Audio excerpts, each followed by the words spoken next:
Totally Awesome. down. Recording in progress. Cool. Okay. We are not live, but we are recording. Matt Mays, thank you for joining me on Uncontaminated Sound. Oh, No problem, Rob. generally I don't have a spiel like that. It's just going smoothly now. I So like hey, it. thank you, thank you. Cool, man. Well, how's this like? I always, oh, obviously I kind of kick off the conversations like, how have you adapted as a musical artist or any artist during these crazy days, in contemporary times, because it's, I've known so many artisans of different musical genres and also just fine artisans, dancers, etc. And we've all had to adapt or just struggle to keep it up. How have you had to kind of adapt regarding your musical stuff? Well, man, it's been one hell of a ride, that's for sure. Like creatively and emotionally, I think I can speak for everybody when I say that. But um, I think initially, I um, I was sort of in a bit of state of shock when we sort of had the first lockdown, Hmm. and I think like before I realized what was actually was happening, I thought it was kind of selfishly, it was kind of like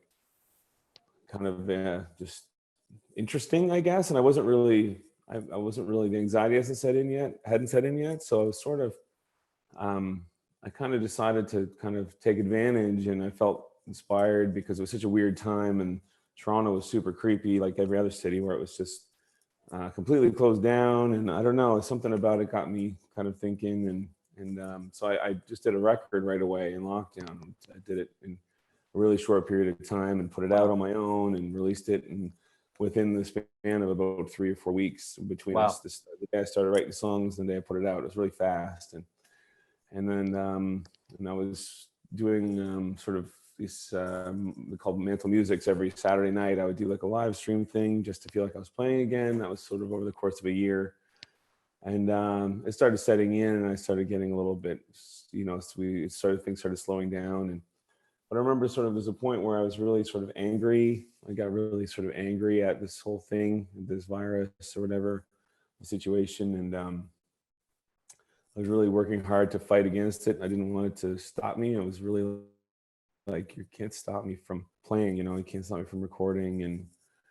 And then the sort of the third wave kind of hit, and then I really kind of got depressed and shut down. I didn't write songs, and I was still trying. I was still going to work every day. I still forced myself, like, you're not going to stop me from going to work. And I would go down the street to College Street in Toronto, where I worked at a little studio, and try to write it all day, but didn't really get much, or just sort of sit and stare at the walls. And it really bummed me out. And sort of just to the breaking point, I kind of got wind that there was these vaccinations, and live music started kind of creeping back. And and then the last few months we've been playing in front of, we did the Bud stage in front of like 10,000 people with no masks. Oh, wow. And the numbers are still super low in Toronto. And I jumped in my first crowd the other day, and it's so nice to be back playing. So that's been sort of my Coles notes of my last few years, but it was incredibly tough time for sure. Oh yeah. Have you kind of found like trying to book a tour, have kind of venues kind of canceled at the last minute, because because everything's still kind of touch and go, because I've talked Yeah. to several artisans where like we've tried to do book a few tours, and everything was canceled at the last minute or things changed. So Yeah. they speak of just performing hyper locally, you know? Yeah, yeah. With around here, I mean, Canada's a little different. Well, quite a bit different in the way that people are a little more government fearing here. So we kind of follow the rules a little more, and Yeah. sort of like like I played in like probably 5 different provinces since playing, Yeah. and each one has its own set of rules, right? That's sort of when we went into each town, we respected. We're like, this is the rule. I'm not going to jump in the crowd here. And it was really weird because it's in some, like in New Brunswick, you could. I was in a crowd full of, I don't know, probably 1,000 people jammed in a club, screaming and going crazy, getting loaded, drunk, like the old days. It was like the first show back for them, and it Yeah. was really weird for us because it was our first sort of show back too. And then the neighboring province, Nova Scotia, the same month we had to, we had to only have 100 people, 10 people per pod, per table, separated. Wow. So I mean, every place was completely different. PEI had no masks, and it was totally fine, and it was all different in every spot. So we just kind of, as a band, said, we're going to respect the rules everywhere we go, and let everybody ease in as they, according to numbers and hospitalizations and trust in the science and all of that. Yeah. And so we kind of, so far we did it successfully with no crazy outbreaks or anything, not to my knowledge. And the thing is, it was just, that's, we need to play and people need to hear music. So we're still fighting for to keep pushing that further. And I think the whole medicinal quality of music can't be forgotten through all of this. I think people really were going squirrely without going to see shows, and just even having their bands in the studio making albums and blah, blah, blah. So I don't know. Anyways, that's a different kind of topic, I suppose. But yeah, I think to sum it up, pretty much just going with the flow and sort of trying to ease in the best possible. But there was nothing canceled. Everything was sort of planned and booked. We're doing this. Cool. Numbers are still good according to the rules. Let's do it, kind of thing. Have you been able to leave Canada or like tour out of play out of Canada yet, or no? No, not yet. No, we haven't yet. I think it's a bit soon for that, because there's like a lot of people that have left have had real nightmares getting back in and going down into different places. And with me, when I tour the States, I only get about 4 or 5 people to come out to my shows. So it's not really worth it, to be honest with you. So until we get on like an opening bill, if somebody asked us to open up their show or something that drew a crowd, I would consider it for sure, because my whole band's vaxxed. And well, that's kind of leads to a question I was gonna kind of ask or inquire about.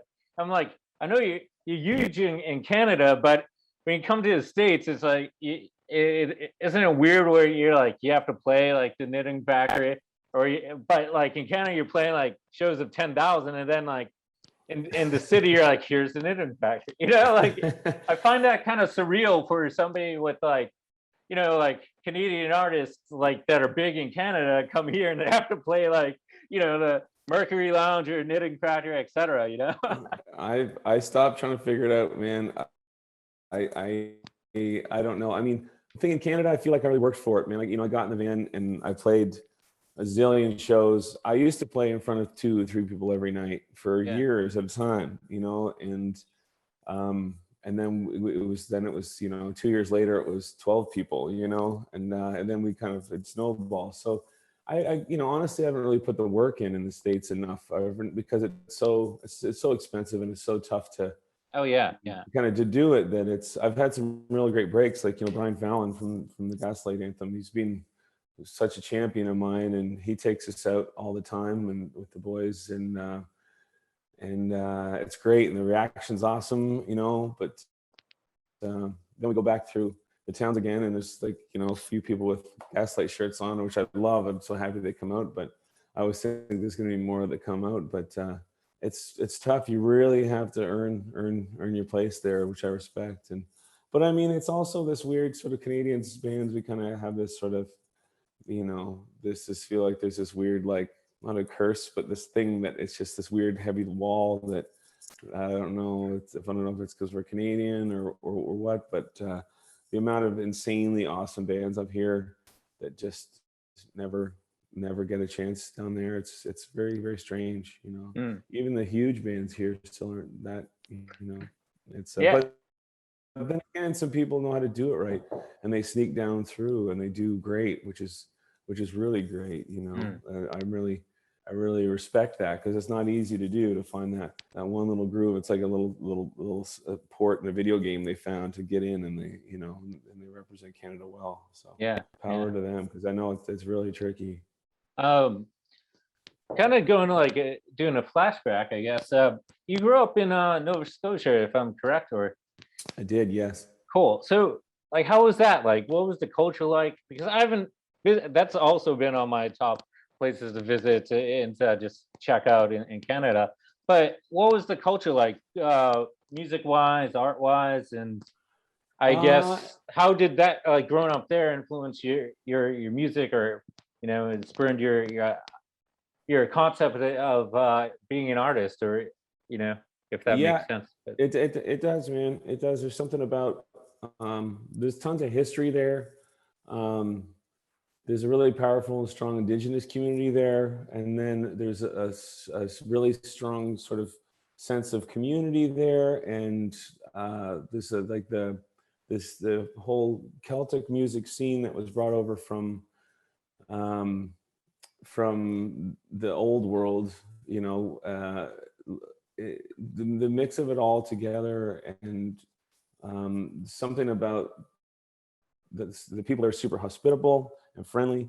And I don't know, this it's just something about the melting pot between the music there and the people that just sort of make it feel a little bit safer than, say, a bigger city inland or something. hmm, Halifax is a great town. It's like a big little city. It's got everything.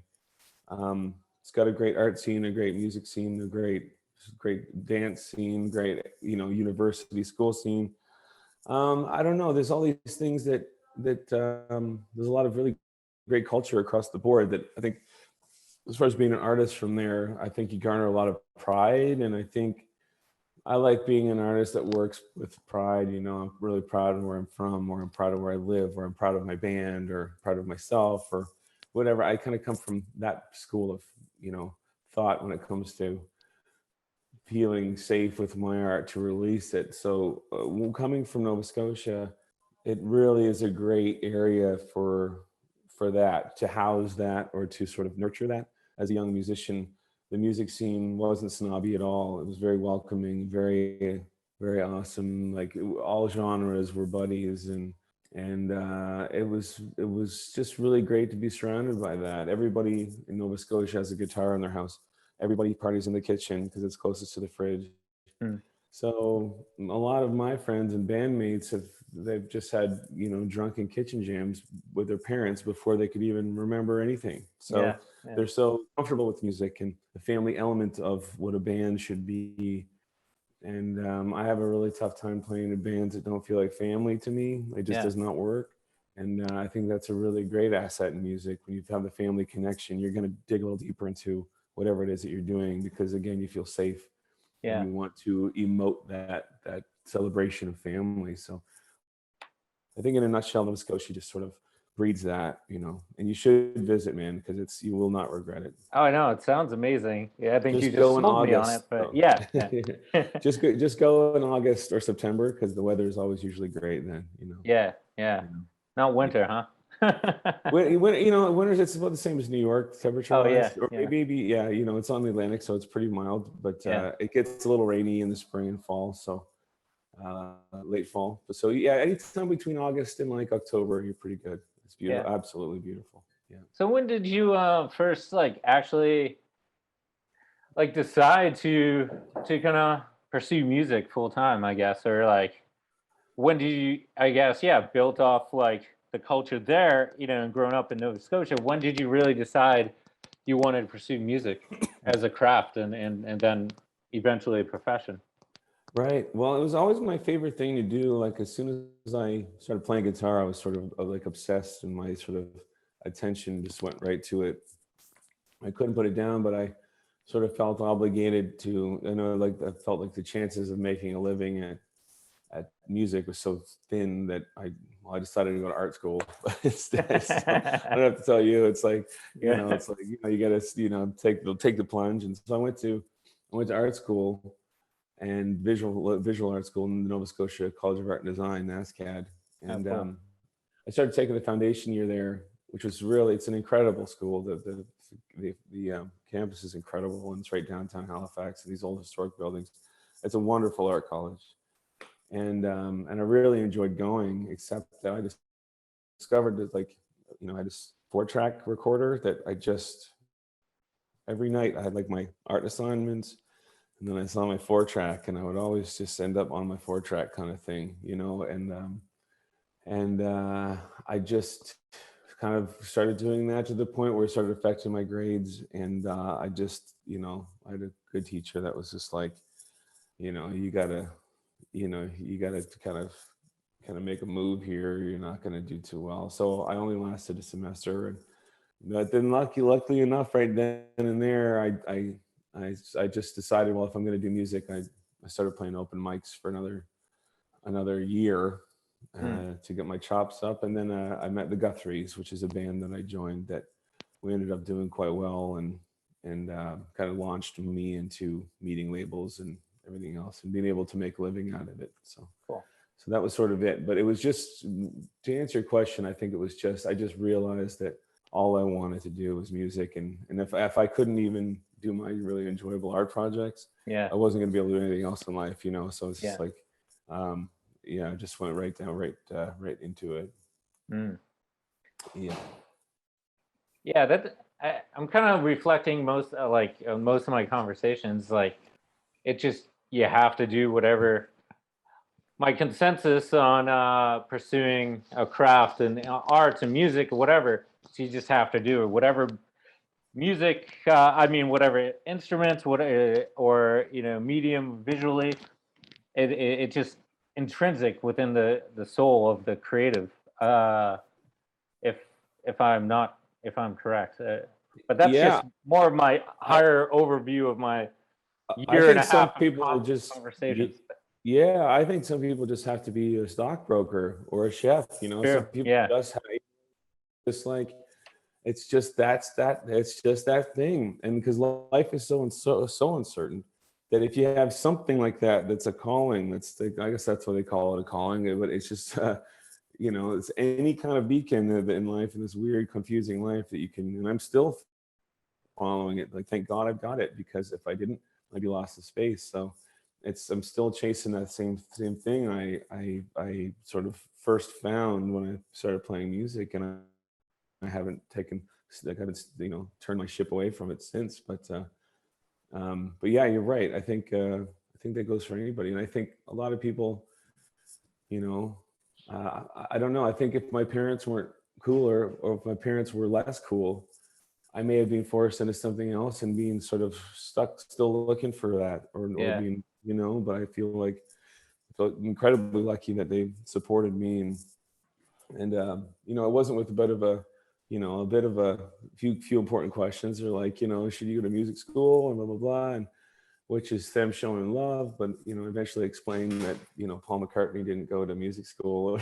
Yeah. I threw those down, and had that support to be able to keep chasing that. So I feel very lucky that I had that support. But yeah, I think there's the miniature chases in art and music, where we were out there trying to find the right photograph, it's out there that night. Or if there's a song in the air, and there's that chase, and then there's I know this band's going to be able to do this, and there's that, and then there's the big one that we're talking about. It's a series of those. When you're an artist, I think that you have to free yourself up, and do whatever you can to free your mind and your daily life, to be able to chase those. Yeah.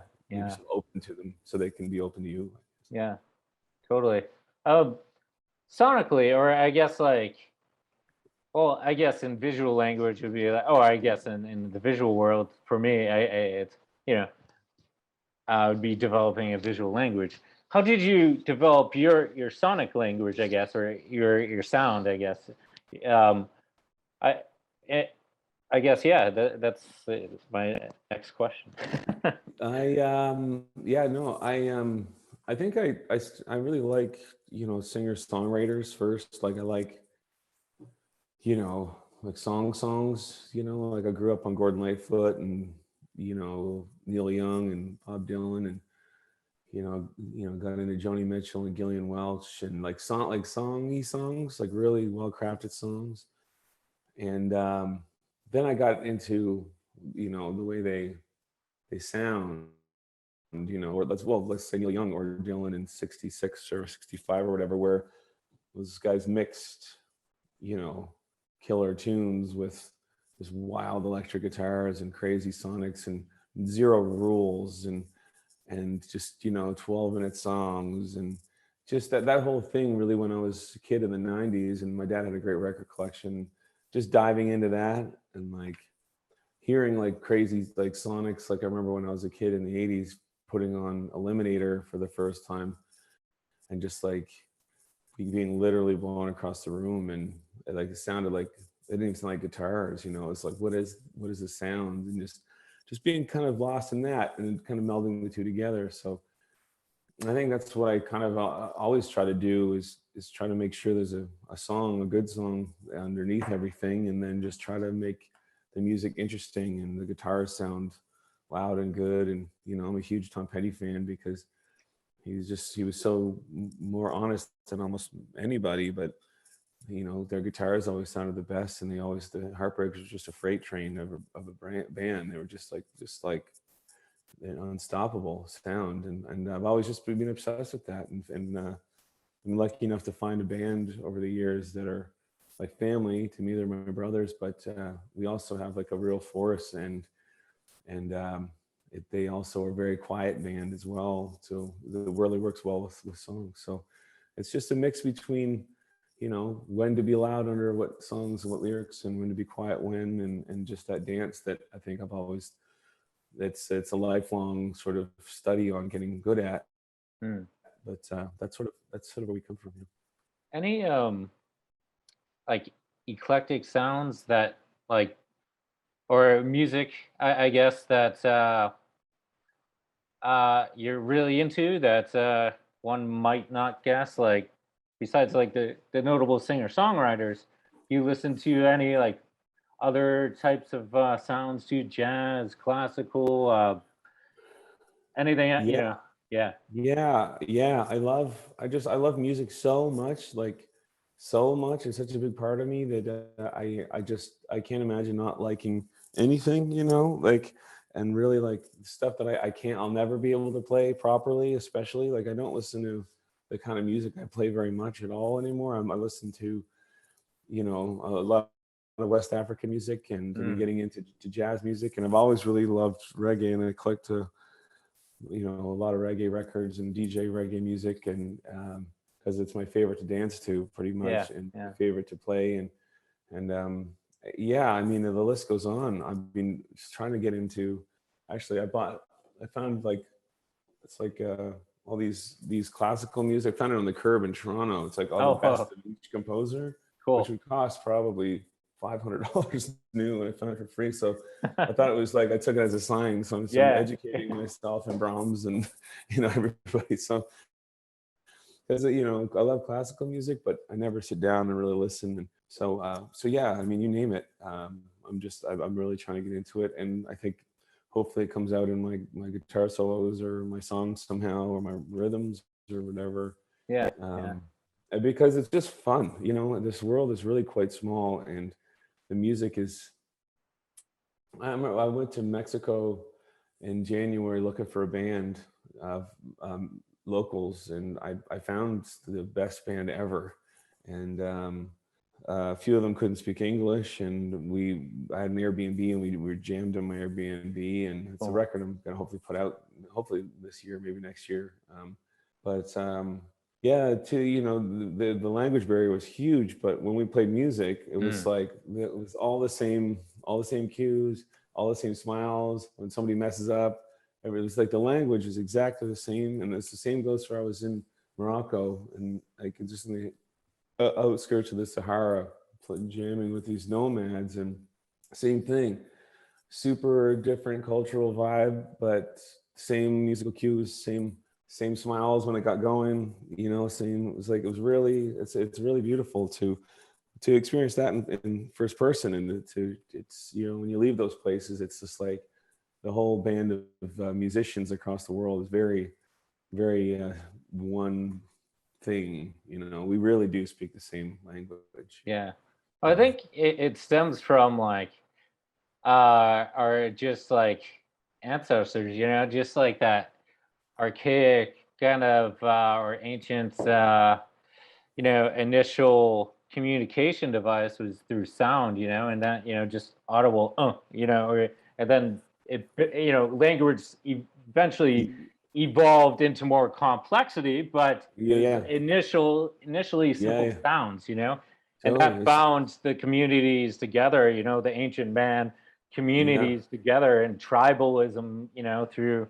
So Yep. I think, music is one of it's our, really core language at the heart. If you know, go No, Joe, back into history, but you just called it the heart. As soon as our ears developed, our eardrums developed, we heard our mother's heartbeats, and we first started getting rhythm. As soon as our ears developed, like yeah, we heard a beat, right? And it just yeah, sort of stemmed from there. The ultimate comfort, right, is that heartbeat. So, it's you can't really get more profound or beautiful than that, really. Like, we just kind of built it off of that, yeah, yeah. pretty incredible, really. Yeah.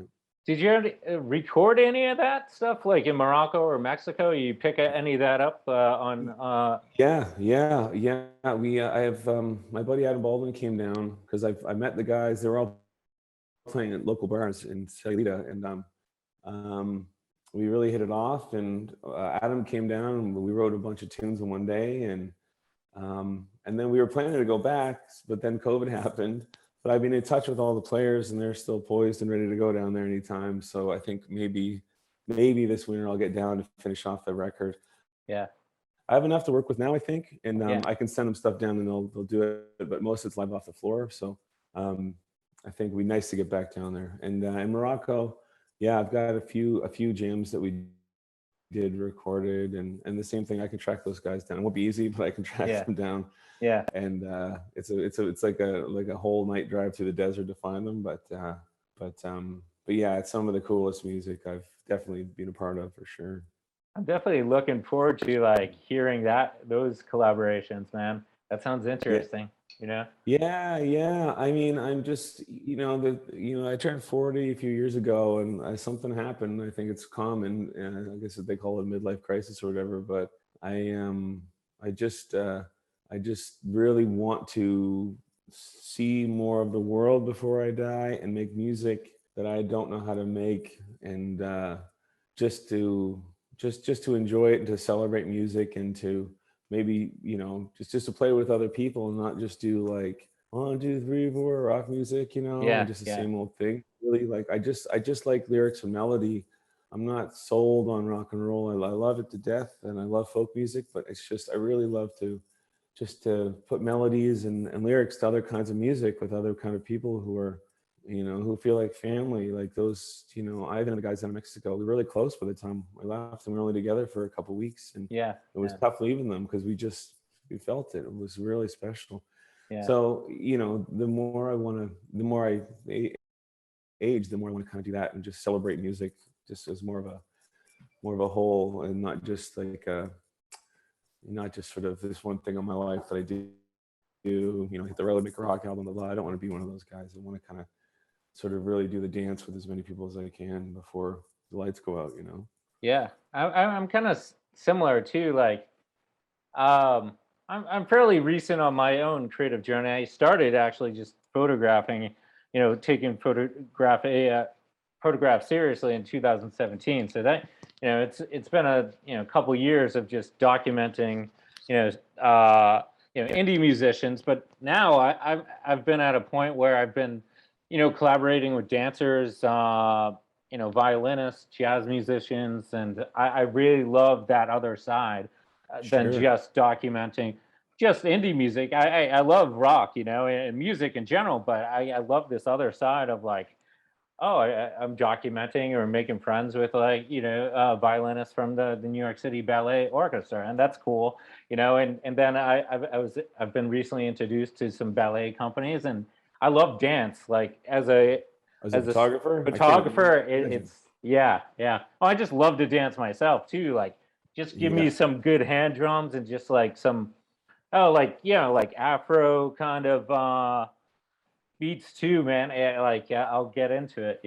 Like, Totally, man. I used to run quite a bit, and lately I've just been dancing with weights. Just to put on my favorite tunes, cool. and it prepares me for my sort of more lively, rock shows with my band, and it's been great because it's like a great workout, but I get to dance and let all that off. It's been great, man. Like, It's and great for the soul discovering. too.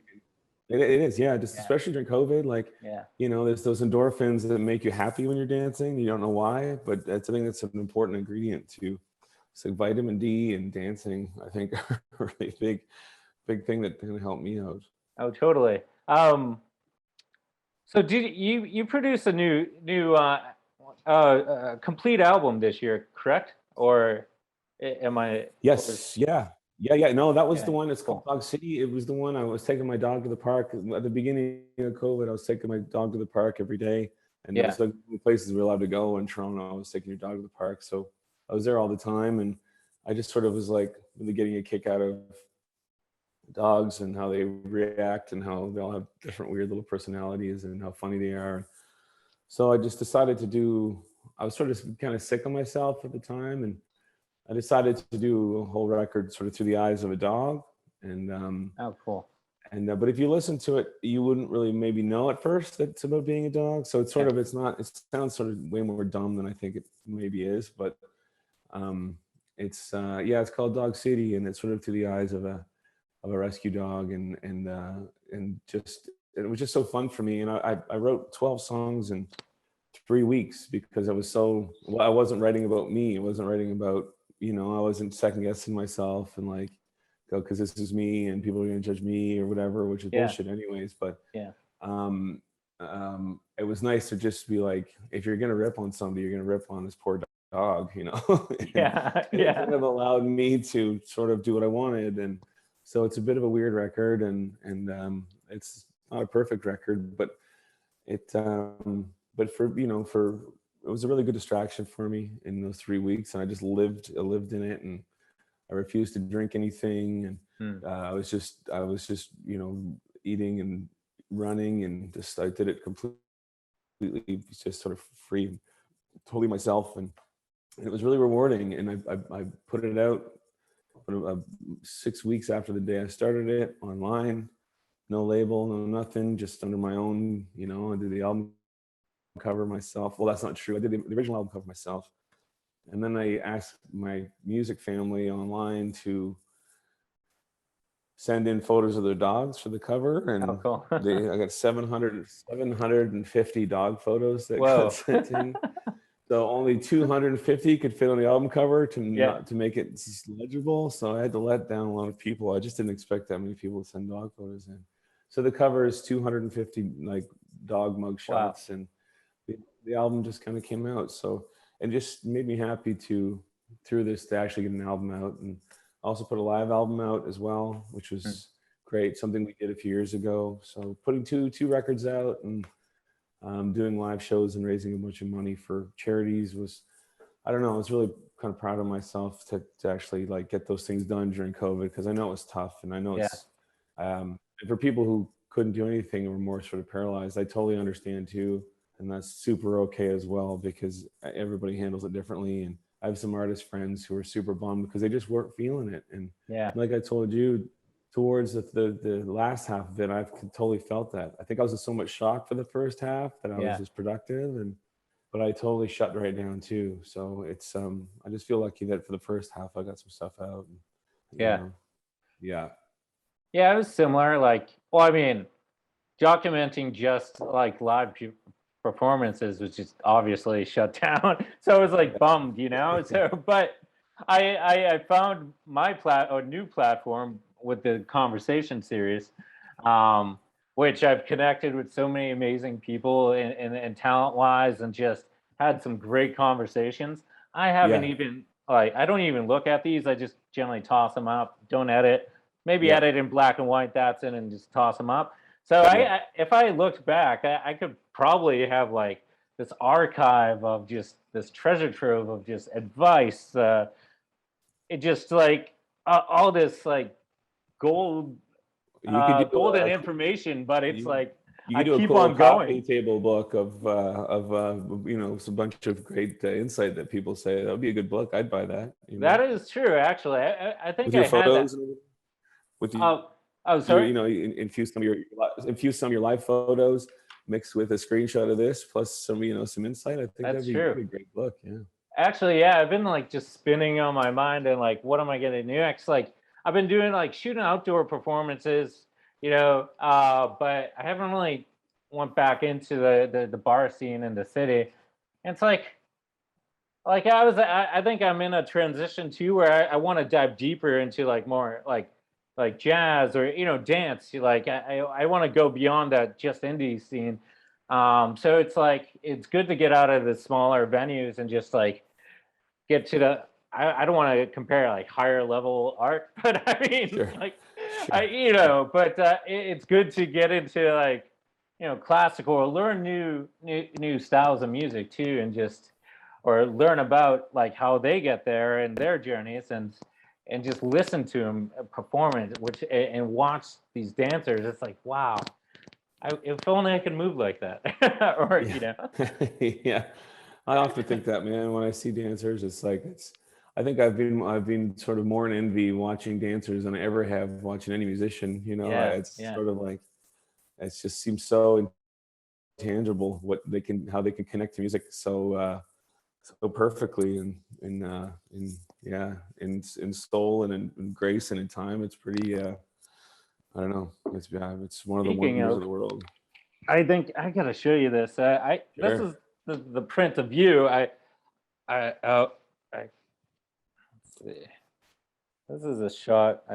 Oh, nice one. That's awesome. So New York, man. I love Yeah, it. I like that.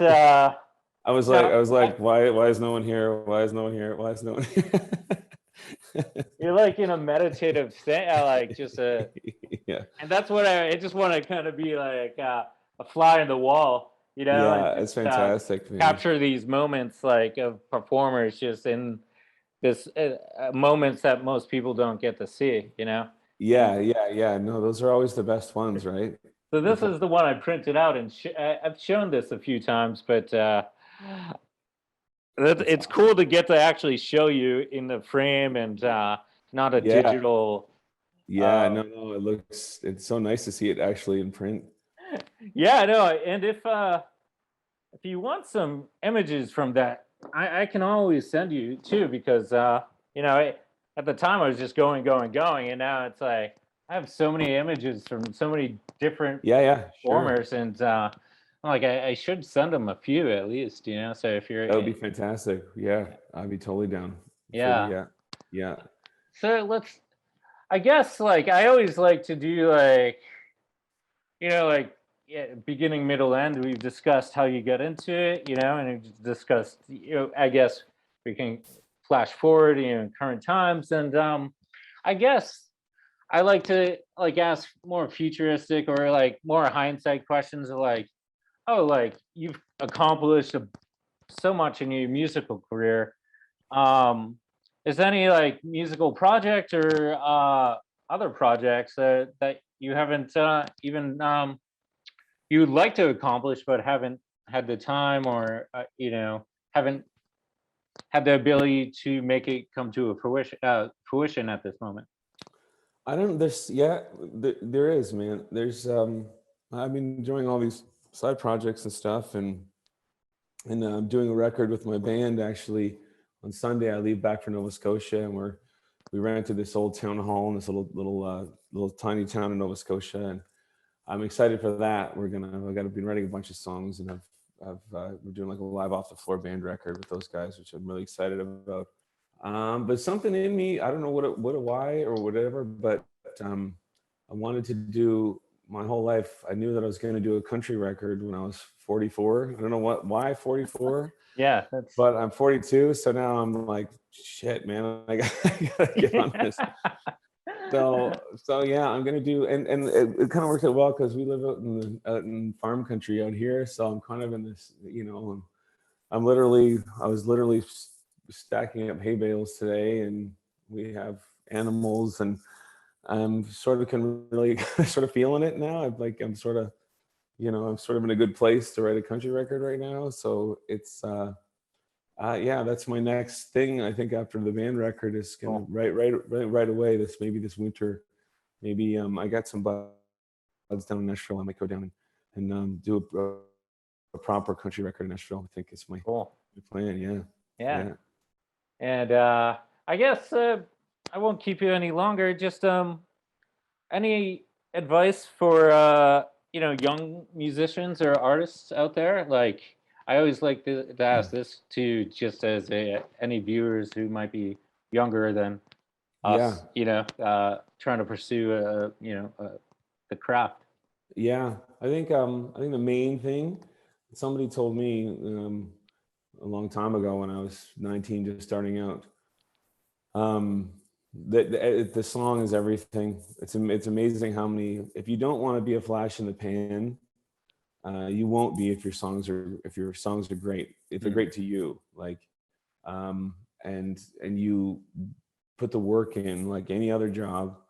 Something about music makes people feel like they can be a overnight success and be a star, and you can be in YouTube, but unless those YouTube people are in the van right now touring their asses off, they're gonna have to get a job at the gas station. Not Yeah, that working at a gas station is bad, trust me, yeah, but um, you have to put the work in and get in the van and build your fan base with those great songs that you love, and you have to do it right, because if not, you're wasting your time, because it might be one sort of hit song or flash in the pan, but it won't be enough to give you that happiness that I think you were looking for. Like, I think you have to go out and, like we said, starting this conversation out, like, you have to go out and play in front of 3 people, and you mm, play your ass off in front of 3 people, and then you play your ass off in front of 4 people, and it takes 1,000 shows, 10,000 hours, and then yeah, when you look back, then I think that's, being 42. If I didn't do that, then I'd be lost in space right now. I'm really so grateful to my fan base, who, they're like more like my family now. yeah, I feel so thankful for that. And if I didn't stick true to my guns with making sure the song was good, and then it could, even if it was an electronic song or a country song or whatever, as long as it can hold up on a ukulele or a piano or in the shower on your own, if it can hold up there, it can hold up anywhere. mm, And if you have that and you play with your ass off every night and get your 10,000 hours, if you don't want to do all that, don't waste your time, because it's just going to make bad music, and it's going to hurt somebody and hurt you or whatever. You yeah, got to go all in or nothing, and it yeah, all comes down to what a great song is. And there's a lot mm, of great songs out there these days, that there's a lot of great bands slogging it out on the road. And I think I'm really proud of them, because it's hard, and you yeah. really have to love music to do it. So it's a Mm. good filter as well. So yeah, song. Basically, just you have to be passionate about it. You have to want it. Yeah. Once again, that intrinsic, I must create through this vessel of music in this example, but whatever medium, it's just part of you. You got to do it. You have this vision. You just go, and it's a hustle, like you said. You got to Yeah. play those two people to those two people. In the whatever cafe, bar, whatever. Yeah. Build up from So there. Yeah. yeah, and I mean, there's always exceptions. I mean, some people jumped right ahead to playing 1,000 a night, but they love music so much, and they didn't want to waste that, and they nourished those fan relationships, and there's ways around it, but it probably won't happen. It didn't Yeah. happen to me. It didn't happen to all my friends. So if you want it to happen, you kind of have to make it happen yourself, which is just going out there and pounding pavement, and just let luck happen to you that way. Yeah. Yeah. Well, Matt, well, thank you for the convo. I'm going to let you go now. And yeah, man, I look forward to diving into the new album. I'm really, now I'm curious, like, to see if I can hear the perspective. Initially, if I can just pick off, oh, it's a dog, but now it's going to be in my subconscious. Maybe No, so. you'll know now that yeah, it's very doggy for Yeah, sure. yeah. But like, oh, if you didn't tell me, maybe like I would have to Right, do that right. experiment You're like, before what's with coming all in. the dogs on the cover? Yeah, yeah, yeah. But But sometimes if you need it to not be about a dog, it doesn't have to be. Sometimes when I was writing it, I did slip into a me character, and you can kind of hear that too. yeah, But all, it's kind of whatever you want it to be, really. It's just cool, like how I kind of wanted to design it, I suppose. cool, man. Yeah, I'm definitely looking forward to just diving into it with my ears. Oh, nice one. Yeah, like Awesome, man. diving Definitely. into it with my ears. Makes I no get sense, it. but No, I totally get it, man. 100%. I guess what I was trying to say was fully immerse myself into the songs. Yeah, I but got it. No, you dive yeah. into it with your ears. That's what I do, man. Actually, yeah. It's like a new You nailed song or a new album. Like dive into it with your ears, man. I'm using that now. Yeah, go ahead, man. And I'm gonna take the. Actually, I really like the book idea. Like, so that I think I'm pulling from that too. You know? Yeah. Well, once you wrap up, kind of give yourself a few months to kind of take a break and then kind of go through them all, and that'll make a lot of insight, man. Yeah. That way it'll be sort of a little all in one place, kind of timeless for people to kind of, Yeah. kind of refer to. And by the way, like I've partnered with to distribute this. I partner with VRT Media, Toronto based actually. So they're going to be psyched about this interview. They still have as my top interview with Sam Roberts. Oh yeah. And I was like, my bud. Yeah. No, they're like, they still have it as my. And one of it, they like in their like little like post social media, like in his biggest interview yet, but then like, I've talked to most of the national too, like, but they're like, not in Canada. Yeah. Nobody's bigger than Sammy here, man. Yeah. So they were psyched about that one. So I'm sure they're going to be psyched about this combo. And it'll be out in a few weeks. Every 2 weeks I kind of release this, and like I said, via their team media. But once again, sir, thank you for the pleasant conversation. I had a great time, man. It's nice to talk, man. It was fun to just talk music. I could do it all day, every day, really. Yeah. That is awesome, man.